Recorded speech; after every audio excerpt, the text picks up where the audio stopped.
لو تناهيتم إلى سر الحياة وصنعتم كائنا حيا نرى. غیب کا تذکرہ اللہ نے کیوں کیا؟ دیکھو غیب کی دو قسمیں ہوتی ہیں. غیب کہتے ہیں جو ہمارے حواس خمسہ سے ٹریس نہ ہو سکے, جو ہمارے حواس خمسہ سے ٹریس نہ ہو سکے, نظر نہ آئے ہمیں. تو غیب پر اگر کوئی دلیل قائم ہو تو ایمان لایا جاتا ہے, دلیل قائم نہ ہو تو اس پر ایمان لانا توہم پرستی ہے. تو اللہ اگر کہہ دے کہ ایسا ہے تو اس کو مان لینا ضروری ہے. اللہ نے کہہ دیا موت کے بعد زندگی ہے اور اس پہ دلائل قائم کر دیے. اب بھی اگر کوئی ضدی ہٹ دھرم کہتا ہے کہ نہیں یہ ممکن نہیں ہے, تو وہ کس سے مقابلہ کر رہا ہے؟ اللہ سے. اللہ نے کہہ دیا کہ آخرت میں اعمال کا حساب ہوگا, نیک لوگوں کو جنت ملے گی اور برے لوگوں کو آگ میں ڈالوں گا میں. تو عقل مند اللہ کی بات پر یقین کر لیتے ہیں. یہ جو جنت اور جہنم ہے نا, یہ صرف قرآن میں نہیں ہے, تورات میں بھی, انجیل میں بھی, جتنی آسمانی کتابیں ہیں آخرت کا نقشہ سب میں سیم ہے. حالانکہ اتنی تحریفات ہوئی ہیں ان میں, لیکن جنت اور جہنم کو وہ اپنی کتابوں سے نہیں نکال سکے. تو اس لیے جنت بھی ایک حقیقت اور جہنم بھی ایک حقیقت. تو اللہ فرماتے ہیں غیب پر ایمان لاتے ہیں یعنی ہمارے کہنے سے, اور اس کا سب سے پہلا اثر ہوتا ہے نماز قائم کرتے ہیں. وَمِمَّا رَزَقْنَاهُمْ يُنْفِقُونَ. دوسرا اثر ان کی زندگیوں میں یہ آتا ہے کہ جو رزق ہم نے ان کو دیا ہے اس رزق میں سے اللہ کی خاطر خرچ کرتے رہتے ہیں. دو قسم کی عبادتیں غیب پر ایمان لانے والے کرتے ہیں. ایک بدنی عبادت جس کو کیا کہا جاتا ہے, بولو, نماز. دوسری مالی عبادت. جو دنیا پرست آدمی ہے وہ مال پر سانپ بن کے بیٹھ جاتا ہے. آپ دیکھ لیں جو مادہ پرست لوگ ہیں نا, ایک ایک پائی کے لیے, ایک ایک پائی. یہ جو آپ سنتے ہیں نا غیر مسلم لوگ نے اپنی ساری جائیداد فلانے کو دے دی, یہ مرنے کے بعد دے رہے ہوتے ہیں, یہ کہ مرنے کے بعد یہ اس کو دے دینا, اس کو دے دینا, فلانے کو. ورنہ میں نے کچھ ہوتے ہیں بہت تھوڑی مقدار میں نے تو ملیشیا میں وہ قبرستان دیکھا ہے جہاں غیر مسلم لوگوں کی قبریں, جس میں انہوں نے وصیت کی ہوئی ہے کہ ہمیں ہمارے مال سمیت قبر میں دفن کرنا, اور کیا جاتا ہے ان کو. تو مسلمان میں سخاوت غیر مسلم سے زیادہ ہوتی ہے. اگر کوئی غیر مسلم آپ کو سخی نظر آ رہا ہے نا, تو وہ آپ کو اس لیے سخی نظر آ رہا ہے کہ اس کے پاس جتنا مال ہے آپ اس کو اپنے مال سے کمپیئر کر رہے ہوتے ہو. مثال کے طور پر ایک آدمی اگر 1,00,000 روپے صدقہ کرتا ہے تو رکشہ چلانے والے کو یہ تھوڑا صدقہ لگے گا یا بہت زیادہ؟ بہت زیادہ. لیکن اگر اس کی آمدن 20 کروڑ ہے تو اس میں 1,00,000 تو کچھ بھی نہیں ہے, وہ تو ویسے ہی گر جاتا ہے. تو کسی بھی قوم کے بارے میں دیکھنا ہونا کہ سخاوت کس میں زیادہ ہے, تو ان جیسے مالدار لوگوں کو اس قوم کے ان جیسے مالدار لوگوں سے کمپیئر کرنا چاہیے. مسلمان کی کتنا سخی ہوتا ہے, مسلمان کی آمدن میں اس کے ماں باپ کا حصہ, مسلمان مرد کی آمدن میں اس کی بیوی کا حصہ, اس کے بچوں کا حصہ, زکوٰۃ, صدقہ فطر, قربانی, اس کے علاوہ جو خرچ کرتا رہتا ہے. رمضان میں آپ دیکھیں لوگ کیسے خرچ کر رہے ہوتے ہیں. غیر مسلموں میں یہ نہیں ہے, غیر مسلموں میں نہیں ملے گا آپ کو یہ الا ماشاء اللہ. تو اللہ قرآن میں ہمارے جو ٹرسٹی ہاسپٹل چل رہے ہیں نا, ان ملکوں میں جو غیر مسلم کنٹریز ہیں, ان ملکوں میں حکومتیں جو ارب روپے کی مالک ہوتی ہیں, وہ جن ہسپتالوں کو چلا رہی ہوتی ہیں نا حکومت کے خرچے پہ, اتنا خرچے پہ ہمارے ہاں عوام ہسپتالوں کو چلا رہی ہوتی ہے, حکومت نہیں چلاتی. یہ جو ہمارے چند ہاسپٹل ہیں, انڈس ہاسپٹل دیکھ لو, شوکت خانم دیکھ لو, اور اس کے علاوہ اور بہت سارے ہسپتال ہیں, اور اس کے علاوہ دینی مدرسے دیکھ لو, دارالعلوم کرنگی دیکھ لو, جامع رشید دیکھ لو, بنوری ٹاؤن دیکھ لو, لاکھوں ہزاروں مدرسے ہیں, یتیم خانے دیکھ لو, یہ سارے کے سارے کیا گورنمنٹ چلا رہی ہے؟ اربوں کھربوں روپے ان کا بجٹ ہے. یہ سارے بجٹ کون خرچ کر رہا ہوتا ہے؟ ارب روپے بجٹ صرف انڈس ہاسپٹل کا ہے. تو اس لیے اللہ نے فرمایا کہ جو ہم پر ایمان لاتے ہیں ان کے سب سے پہلی علامت نماز قائم کرتے ہیں. نمبر 2 وَمِمَّا رَزَقْنَاهُمْ, ہم نے جو روزی ان کو دی ہے, اس لیے کہ ان کو یہ احساس ہوتا ہے یہ ہماری نہیں ہے, یہ کس نے دی ہے ہمیں؟ یہ اللہ نے دی ہے, اس میں سے خرچ کرتے رہتے ہیں. کیسے خرچ کرتے ہیں؟ قرآن میں اس کو بھی بیان کیا, سرن و علانیتن, دکھا کے بھی خرچ کرتے ہیں اور چھپ کے بھی خرچ کرتے ہیں.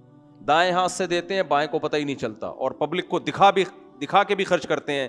دکھا کے خرچ اس لیے کرتے ہیں تاکہ لوگوں میں خرچ کرنے کا جذبہ پیدا ہو.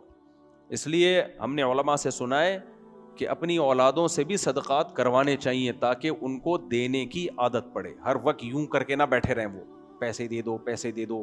بچے یہی چل رہے ہوتے ہیں نا, ابا پیسے دے دو, گٹکے کے پیسے دے دو, پان کے پیسے دے دو, ہر چیز کے پیسے.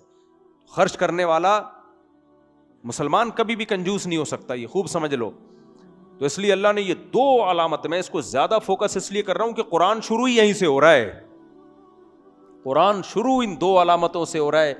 آج ہمارا مذہب حلوے مانڈو کا مجموعہ بن چکا ہے. کھانا ادھر سے کھا لو, ادھر سے کھا لو, ادھر سے کھا لو, ادھر سے کھا لو, فلانے کے حلوے, کنڈے اور یہ بریانیاں اور یہ سب چیزیں بن چکی ہیں.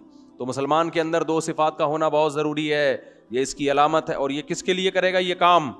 اللہ کے لیے. بے نمازی مسلمان نہیں ہو سکتا اور کنجوس کمبخت مسلمان نہیں ہو سکتا.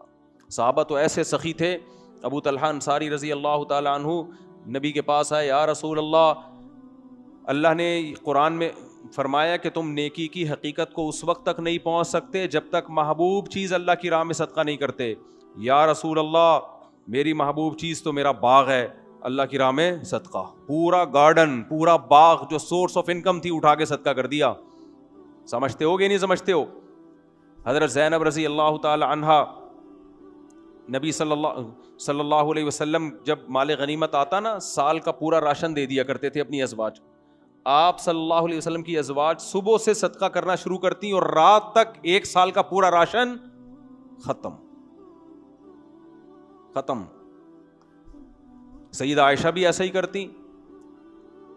تو آپ کے بھانجے جو عبداللہ بن زبیر تھے, ان کو ایک دفعہ غصہ آ گیا ان کو کہ بھئی آپ اپنے لیے کچھ بچاتی نہیں ہو. انہوں نے قسم اٹھا لی کہ اللہ کی قسم میں آپ کے ہاتھ روکوں گا. اپنی خالہ کو کہا کہ میں اللہ کی قسم آپ کے ہاتھ روکوں گا. حضرت عائشہ کو اتنا غصہ آیا کہ تو مجھے صدقہ کرنے سے روک رہا ہے, حالانکہ وہ خیر خواہی میں کر رہے تھے.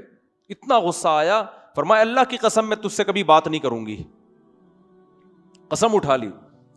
پھر بڑے بڑے صحابہ نے سفارشیں کر کے آپ سے قسم توڑوائی, تو حضرت عائشہ نے قسم تو توڑ دی, بات چیت شروع کر دی, مگر قسم توڑنے کا جو کفارہ تھا نا وہ 1 غلام آزاد ہے. اور حضرت عائشہ ساری زندگی غلاموں کو خرید کے آزاد کرتی رہی ہیں تاکہ میری قسم کا ایک جو میں نے توڑی ہے اس کا صرف کفارہ نہ ہو, جو دل میں خلش ہے وہ بھی ختم ہو جائے. تو وہ لوگ ایسے تھے میرے بھائی. اور آج مسلمان کیا ہوتا جا رہا ہے, سخاوت تو دور کی بات, جو واجب حق ہے نا دوسرے کا وہ بھی نہیں دے رہے ہوتے. کسی سے کوئی چیز منگوا کے دیکھ لو, آپ سے کوئی بولے نا یہ فلانی چیز لے کر آؤ, آپ لے کر آؤ, آپ لے کر آ گئے, پھر وہ کہے پیسے دے دو, کل لے لینا, پرسوں لے لینا, ترسوں لے لینا. اتنا سڑاتے ہیں نا بندے کو, آدمی کو دماغ خراب ہونا شروع ہو, ڈپریشن میں جانا شروع ہو جاتا ہے. یار اس کا حق ہے, پہلے پکڑا کیوں نہیں دیتے اس کو فوراً؟ خود فون کر کے پوچھو, خود بولو بھائی آپ کے کتنے پیسے باقی ہیں. دکانوں میں راشن والے کا حساب دیکھ لو, دودھ والے کا حساب دیکھ لو, مکانوں کے کرائے دیکھ لو. یہ تو اس کا واجب حق ہے نا, وہ نہیں دے رہے ہوتے. کرایہ دار یاد دلا کے, مالک مکان یاد دلا کے تھک جاتا ہے. آج جو لازم بہنوں کی وراثت نہیں دے رہے, بیوی کا مہر نہیں دے رہے, کام کروانا ہوگا فوراً کروا لیں گے, پھر پیسے دینے میں کیا کرتے ہیں, ترسانا شروع کر دیتے ہیں. تو اللہ تو حکم دے رہے ہیں کہ ینفقون, دوسرے کا پیسہ تو دینا ہی ہے, اپنا بھی دوسروں پہ خرچ کرنا ہے. اس لیے میرے بھائی قرآن جو ابتدا کر رہا ہے نا 2 صفات سے, عورت کے لیے بھی حکم ہے وہ سخاوت کرے, مال جمع. آج خواتین سونا جمع کر کے رکھتی ہیں, ہم سے پوچھتی ہیں زکوٰۃ کیسے دوں میں, سونا بیچنا پڑے گا. یار خوشی خوشی بیچو سونا بھائی, خوشی خوشی بیچو. جان نکل رہی ہے اس سونے میں, اٹکی ہوئی ہے جان. اس لیے دنیا کو جب تک مسافر خانہ نہیں سمجھو گے نا, بات کھوپڑی میں آئے گی نہیں. دنیا الذین یظنون انہم ملاقو ربہم, اللہ کہتے ہیں جن کو یقین ہے نا اللہ سے ملنا ہے, وہ دنیا سے دل نہیں لگاتے, دنیا کو مسافر خانہ سمجھتے ہیں. تو زکوٰۃ دینی پڑے گی بھائی, اپنی جیب خرچی سے نکالو, پورے سال جمع کرتے رہو. خواتین نے نا اپنے شوہروں کے ذمہ لگایا ہوا ہمارے سونے کی زکوٰۃ آپ دیں, وہ بیچارہ دے دیتا ہے, ہو جاتی ہے زکوٰۃ, لیکن آپ بولو نہیں میری زکوٰۃ کون دے گی, میں خود دوں گی. کون دے گا میری زکوٰۃ, میں خود دوں گی, میں قربانی دوں گی اللہ کی راہ میں خرچ کرنے کی. تو یہ عورت کو بھی سخی ہونا چاہیے اور مرد کو بھی سخی ہونا چاہیے. تو یہ دو صفات اللہ نے بیان کی ہیں.